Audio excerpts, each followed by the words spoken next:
A violência de gênero e doméstica é o tema deste programa, segundo da série dedicada às mulheres, neste mês internacional das mulheres. Porque ainda cresce esse tipo de crime, apesar da legislação mais rigorosa e da atuação vigilante da sociedade, do poder público, especialmente do judiciário? Esse é o principal tema de hoje, então, do Pensamento Jurídico, e para falar sobre ele nós vamos conversar com a juíza Gisele Maria Coelho de Albuquerque Araújo, juíza auxiliar que atua na Vara de Execuções Penais da capital mineira. Doutora Gisele, obrigado por participar aqui do Pensamento Jurídico, numa produção da Associação dos Magistrados Mineiros, AMAGES. Eu que agradeço a oportunidade. Nós agradecemos também a você que nos acompanha. Por favor, inscrever-se nos canais da AMAGES no YouTube e enviar suas sugestões e comentários que serão muito bem-vindos. Doutora Gisele, a violência doméstica sempre tem como alvo as mulheres, né? Qual é o perfil das maiores vítimas desse tipo de crime no Brasil? A lei veio exatamente para nivelar esse problema da diferença de homens e mulheres, o artigo 226 da Constituição. E, lamentavelmente, até hoje, as grandes vítimas são as negras e as mulheres de baixa renda. Infelizmente, são aquelas que estão em situação de maior vulnerabilidade. Eu tenho aqui dados, doutora Gisele, que em 11 anos o homicídio dessa população aumentou 2%, enquanto o assassinato de mulheres não negras caiu 27% no mesmo período. Qual que é a razão de tanta violência contra as mulheres negras especificamente e por que tanto ódio? De onde que vem isso? É uma luta, né? É uma luta diária, vem ainda de uma relação de patriarcado, uma sociedade ainda com muitos preceitos de patriarcado arraigada, então, de lutas de classes e que, infelizmente, diante das discrepâncias sociais, de fato, essa tendência ao homicídio de mulheres negras é muito maior do que de mulheres brancas. A lei exatamente visa igualar isso e atribuir mecanismos para impedir essa discrepância, coibindo não só com o mecanismo, não só a violência de gênero, mas especialmente a violência daquelas mulheres que se encontram nessa situação.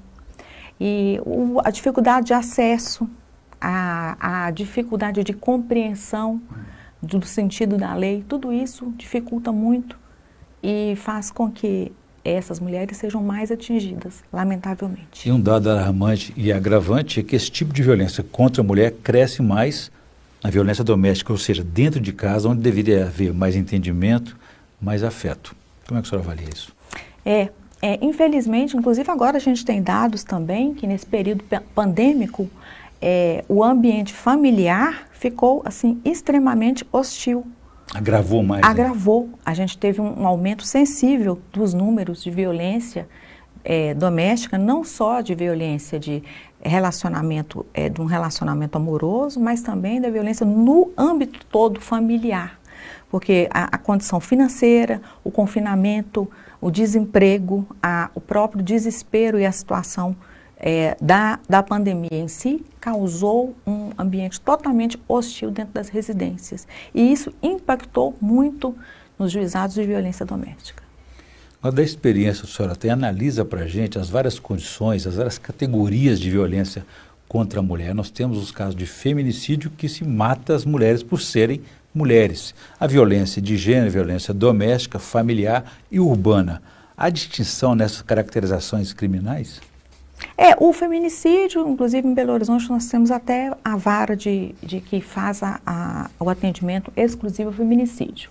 Mas a violência é de todas as formas. Ela atinge a violência patrimonial, a violência moral, a violência psíquica.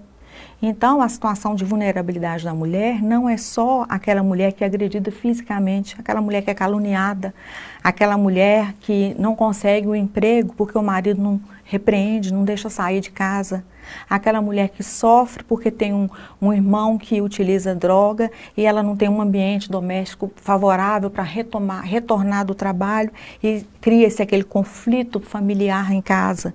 Então, são várias vertentes de um mesmo problema, que é aquela desigualdade entre homem e mulher, e que a mulher está sempre numa situação de vulnerabilidade bem maior do que o homem. E apesar, nem sempre é uma vulnerabilidade de força física, mas moral, psíquica. Cultural. Cultural, sem dúvida, que impacta demais, muito. E muitas vezes, se ela não tem trabalho, eles não permitem que ela trabalhe. Se ela já trabalha, não permitem que ela cresça, ela tenha sucesso nesse investimento dela. E é muito comum também que eles, apesar dela estar trabalhando e apesar dela ser o arrimo da família, apesar dela sustentar a família, eles não aceitam essa condição porque querem a mulher submissa, uma relação de submissão para que ela possa atender aos interesses dele, que ele possa continuar na relação superior à mulher. Então eles vão ao trabalho. Quantas vezes eu dei medidas protetivas nesse sentido, de impedir que o homem vá ao trabalho da mulher, porque ele vai ao trabalho da mulher para achincalhar, para brigar, para desmoralizá-la de maneira que ela perca o emprego. A função dele é essa. Impressionante. Agora, falamos aí então da legislação, Lei Maria da Penha, feminicídio, enfim, vários outros aperfeiçoamentos legislativos no sentido de tornar isso mais rigoroso, com mais vigilância. Ainda assim, está crescendo esse tipo de violência, a pandemia também colaborou nesse sentido. Agora, a senhora vê também alguma influência desse momento político que o país, que o mundo vive de retrocesso, que autoriza esse tipo de agressão? Podemos analisar por esse prisma também, esse mundo político, essa certa agressividade que a gente está vendo nos meios, retratada nos meios de comunicação, mas eu acredito que essa questão é uma questão muito sensível à questão familiar. Então é mais uma questão de cunho cultural, uma questão de educação, como que se cria aquele filho, como que se cria aquela filha, e isso tudo impacta na violência doméstica. Acho que mais do que essa violência social, claro que tem também um certo reflexo também, mas de fato é aquela violência em que se estabelece no seio familiar, no espaço de convivência familiar. Eu ainda acrescento nessa questão política maior, nacional, a questão da flexibilização do porte de armas, do uso de armas. Isso contribui, com certeza, imagino, se a avaliação que a senhora tem a respeito disso, que mais armas podem também provocar mais violência.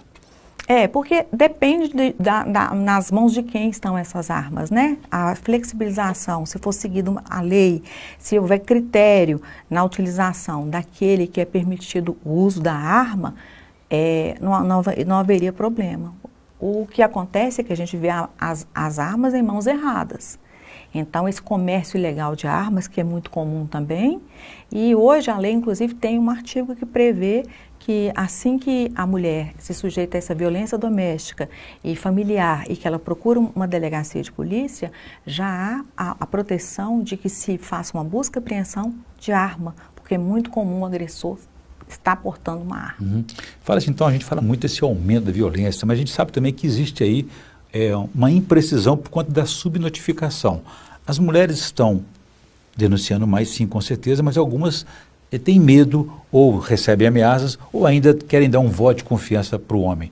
Existe essa situação? Existem as três. Existem aquelas que querem a todo custo que se consiga uma medida e que se afaste o agressor do lar, mas existe aquela que tem vergonha de procurar o seu direito por várias questões, né? Por questões sociais, por uma vergonha mesmo de achar que aquilo ali lhe diminui. E há ainda aquelas que procuram a justiça e que se arrependem no sentido de dar uma segunda oportunidade para o marido, porque às vezes o marido é quem sustenta a família, o marido é quem sustenta os filhos e a ela. Então a lei também cria esses tipos de mecanismo de colocar a mulher de volta ao mercado de trabalho, fazer um processo de inclusão para que ela não seja submetida a essa violência por conta da sua condição financeira. Que orientação a senhora pode dar aqui para a gente para como que as mulheres, ou talvez vizinhos, podem ajudar denunciando? Como fazer isso? Lembrando que nós estamos numa pandemia. Toda violência de vizinhos, violência que ocorrer na rua, você pode acionar a polícia. Hoje nós temos uma polícia capacitada, temos a guarda municipal, que é muito capacitada também. Então, basta acionar a polícia militar, que a polícia vai fazer todos os procedimentos, levar a pessoa perante uma autoridade policial, e a autoridade policial, em 48 horas, fará a comunicação imediata ao juiz, que verá qual a medida que é mais adequada para aquela situação. Existe uma outra campanha aí também nacional, até que a magistratura brasileira começou, a magistratura estadual mineira está participando, que é aquela do sinal vermelho, em que a mulher faz um X na palma da mão, com um batom, outra marcação qualquer, e leva até uma farmácia. Isso tem funcionado? Tem funcionado, é muito positivo, é uma campanha nacional, né? É muito positiva, porque há aquela situação em que a mulher, ela vive uma situação tão de tanto impacto de violência, que ela continua uma vida normal com o parceiro, mas que estando num shopping ou estando num restaurante, num lugar público, ela consegue fazer aquela denúncia através desse sinal vermelho. E tem funcionado. E tem funcionado, principalmente até em ambientes públicos. Às vezes elas vão tirar uma carteira de motorista, alguma coisa assim, e elas apresentam um sinal e imediatamente a pessoa. Dentro de um ônibus também está sendo muito comum essa utilização. Denunciar é sempre melhor do que calar, né? Pode até salvar vidas, né? Sim, sempre, sempre. A gente deve sempre fazer essa intervenção. A senhora falou sobre medidas protetivas há pouco aí. Após a denúncia feita, o que as autoridades, que providências são tomadas? As medidas protetivas são exatamente esses mecanismos para que a pessoa, que aquela situação emergencial seja solucionada. Então, a medida protetiva seria o afastamento do agressor do lar, a busca e apreensão dessa arma de fogo, ou da faca, ou o instrumento que ele utilizou para agredir fisicamente a mulher. Seria o abrigamento da mulher, porque às vezes ela não tem um lugar para ir. Condição econômica para isso, porque né? não tem condição para ir, então a gente tem os abrigos para acolher aquela mulher, que possa fornecer alimentação, a receber os filhos, porque geralmente os filhos estão impactados, porque geralmente estão com a mãe, né? Então, para recolher também, então tem a questão do abrigamento, e as medidas são essas, as medidas de urgência que a gente, dentre outras que o juiz pode julgar necessárias, a não comunicação por via de WhatsApp, porque hoje em dia com esses meios é muito comum a ameaça por WhatsApp.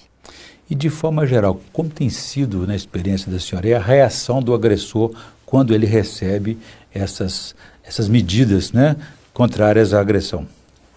O problema do agressor é que a gente não consegue, de plano, identificar aquela pessoa que aquela pessoa que é um doente, é um psicopata, é um sociopata, daquela pessoa que teve uma reação assim, de agressão por compulsão, por um momento só isolado. Mas nem momento isolado a gente pode permitir. Então, de qualquer maneira, a medida é sempre concedida dentro daquilo que a polícia nos traz, dentro daquilo que ela nos traz, e ele também é ouvido. A gente, às vezes, faz até uma audiência antes de considerar a medida, quando a gente não está com a situação muito precisa de violência. Mas de uma maneira geral, eles recebem a notificação e respeitam. Mas a grande maioria que não respeita, hoje em dia nós temos outros mecanismos também, que são a colocação da tornozeleira eletrônica, nós temos a possibilidade de decretação de prisão preventiva, então temos também mecanismos para isso. Por isso que é importante que haja denúncia, que a mulher tenha coragem de fazer a denúncia, que tenha coragem de prosseguir com o processo, porque isso só vai beneficiá-la. Eu conversei aqui com a juíza Gisele Maria Cunha de Albuquerque Araújo, juiz auxiliar na Vara de Execuções Penais da capital mineira, e discutimos aí o atual quadro de violência contra a mulher e as medidas que vêm sendo adotadas para combater esse tipo de crime. No próximo bloco, vamos conversar com a desembargadora Paula Cunha, também sobre as medidas adotadas em âmbito nacional e estadual. A gente volta então em instantes.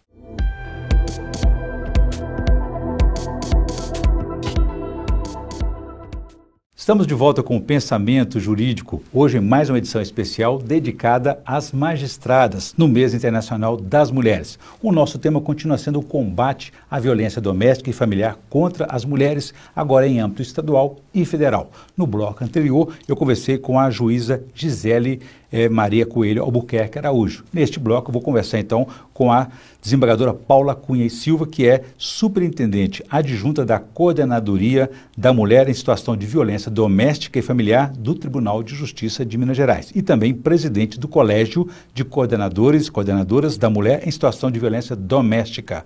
Doutora Paula, obrigado por falar aqui no Pensamento Jurídico, numa produção aí da Associação dos Magistrados Mineiros, a MAGES. Eu que agradeço a oportunidade, o convite e o espaço para poder falar desse tema tão relevante. Isso é um prazer para nós também. E a você que está nos acompanhando, pode inscrever-se no canal da MAGES no YouTube e enviar suas sugestões e comentários, que serão muito bem-vindos.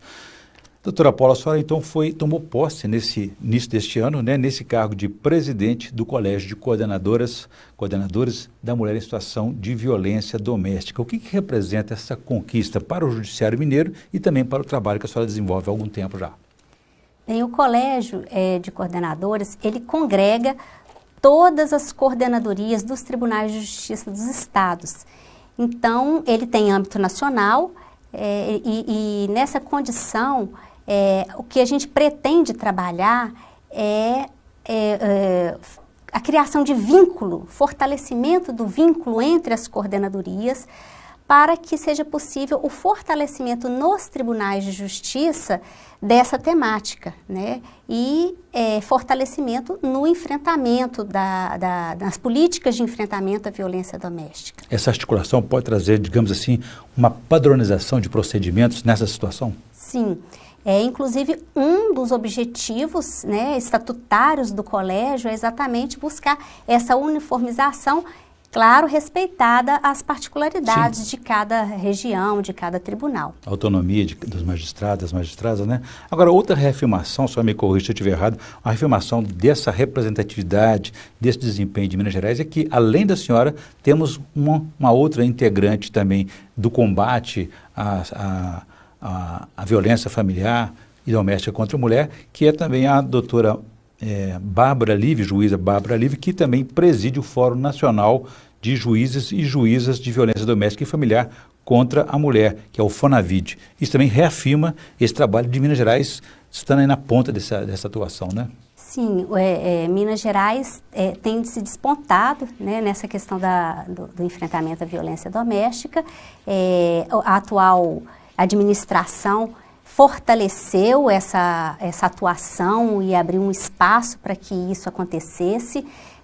A doutora Bárbara Lívio esteve à frente do Fórum Nacional, presidiu o Fórum Nacional no ano passado, e agora nós assumimos o colégio, que, como diz, congrega as coordenadorias dos tribunais. Ok. E o trabalho que a senhora faz aqui, desenvolvido aqui no âmbito de Minas Gerais, né, com essa coordenadoria, é um trabalho que orienta as comarcas? Como é que ele é feito a articulação com outras instâncias? Bem, a coordenadoria, ela está diretamente ligada à presidência do tribunal e ela visa possibilitar aos magistrados, né,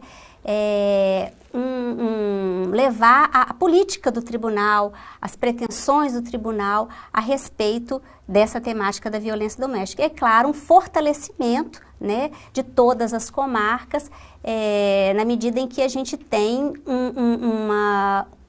um centro, né, de onde partem as decisões políticas e receber as necessidades dos diversos juízes, né, considerando o tamanho do nosso estado, as inúmeras comarcas, né, os inúmeros municípios, as realidades totalmente diversas de cada região. Uma política importante porque o próprio tribunal chama para si essa responsabilidade, né, e a compartilha com todas as suas instâncias no estado, né? Exato. Agora, o tribunal também apoia um outro trabalho que eu achei muito interessante, que é o chamado Justiça em Rede, que integra vários outros órgãos públicos, né? Assembleia Legislativa, Secretaria de Defesa Social do próprio Estado, enfim, polícias militar, polícia civil. Como é que funciona esse trabalho? Bem, o Justiça em Rede é um projeto da atual gestão da coordenadoria e ele é um projeto realmente assim, com muito potencial, porque o juiz que trabalha na área da violência doméstica, ele não trabalha sozinho, ele precisa dessa rede de apoio às mulheres, né, de acolhimento e de enfrentamento à violência.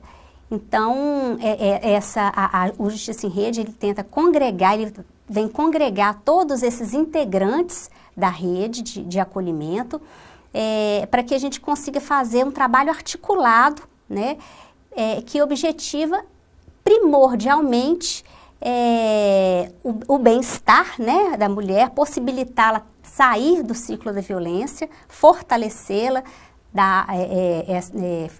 permitir que ela alcance a autodeterminação, né, e resgate essa autodeterminação e evitar a revitimização. Uhum. Agora, o que eu acho interessante também, tem um outro projeto aí que ganhou destaque, ganhou reconhecimento, que o Tribunal apoia, que é o Programa de Defesa, né, e Valorização da Mulher, que recebeu o prêmio Juíza Viviane Vieira do Amaral na categoria Organizações Não Governamentais. Qual que é a importância desse trabalho? Olha, esse trabalho foi um trabalho realizado junto ou pela desembargadora Ana Paula Cacheta, que é a superintendente da coordenadoria, né? Foi idealizado por ela e junto com essa organização, né? Lá que é da região de onde ela é natural. E foi um trabalho maravilhoso, realmente ele traz a sociedade, traz a participação da sociedade e ele dissemina muito essas boas práticas, né, que fortalecem a mulher, que permitem que ela tenha resgate essa autodeterminação que possibilita, que dá a ela a possibilidade de sair do ciclo da violência. Essa é uma parceria importante, no caso específico da cidade de Machado, no sul de Minas, né? Sim. A Associação Ambiental Cultivar. Isso. E promove naturalmente essa questão da emancipação emocional, profissional também das mulheres, que é uma grande dificuldade nesse momento de, digamos assim, de rompimento ou de possível rompimento em que ela corta essa dependência que tem, às vezes, com o marido, com o agressor, que geralmente, infelizmente, está dentro de casa, né? Sim, então ela traz a sociedade nesse trabalho de conscientização da mulher, de conhecimento da violência e de abrir possibilidades para que ela seja capaz de escolher, para que ela possa escolher, né, sair daquele ciclo. Agora, apesar de tudo isso, doutora Paula, apesar do reconhecimento até nacional que Minas tem, apesar da atuação e da vigilância da própria sociedade, de todos, e essa integração de vários órgãos aí, e tem aumentado os casos de violência doméstica. Tivemos a pandemia que contribuiu bastante para isso, tem os casos de subnotificação. Enfim, como deter essa onda, essa escalada de violência?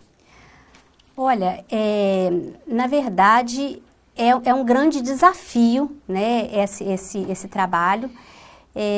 Eu penso que o combate, né, a forma mais eficaz da gente crescer, melhorar nessa questão é com o conhecimento da população em geral, né, e da capacitação dos profissionais que trabalham no enfrentamento dessa temática, seja no sistema de justiça, as polícias e da sociedade como um todo, para que a gente não tenha um replicar de violência de geração em geração. Agora, a primeira medida, que eu acho que deve ser a mais importante, é que é preciso, então, estimular a denúncia, encorajar as mulheres que levem essa denúncia e até mesmo os vizinhos, a sociedade que às vezes testemunha essa situação, né, para esse enfrentamento. Sim, trazer, como eu disse, a sociedade como um todo.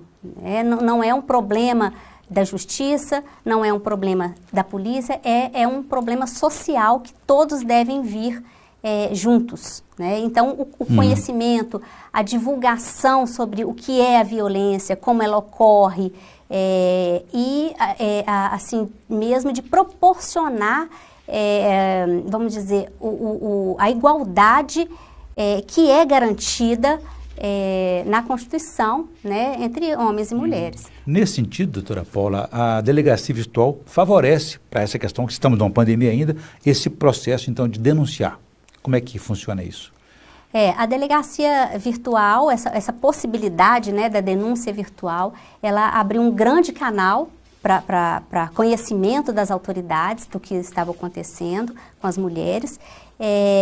E nessa pandemia realmente foi necessário reinventar essas formas, né, de entrada das denúncias e dos fatos às autoridades. Muito bem. Eu conversei aqui com a desembargadora Paula Cunha e Silva, que é superintendente adjunta da Coordenadoria da Mulher em Situação de Violência Doméstica e Familiar do Tribunal de Justiça de Minas Gerais e presidente do Colégio Nacional aí dos Coordenadores da Mulher em Situação de Violência Doméstica. Doutora Paula, muito obrigado pela entrevista. Foi um prazer recebê-la aqui no Pensamento Jurídico.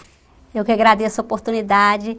Estamos às ordens. Muito obrigado. Fica aqui também o agradecimento à doutora juíza Gisele Maria Coelho Albuquerque, que no primeiro bloco também tratamos desse assunto aí, atualizando sobre o combate à violência doméstica e familiar contra as mulheres. Ficamos por aqui. Se você quiser ver e rever essa entrevista, vá aos canais da Marges no YouTube, redes sociais e também no site da associação. Obrigado e até a próxima.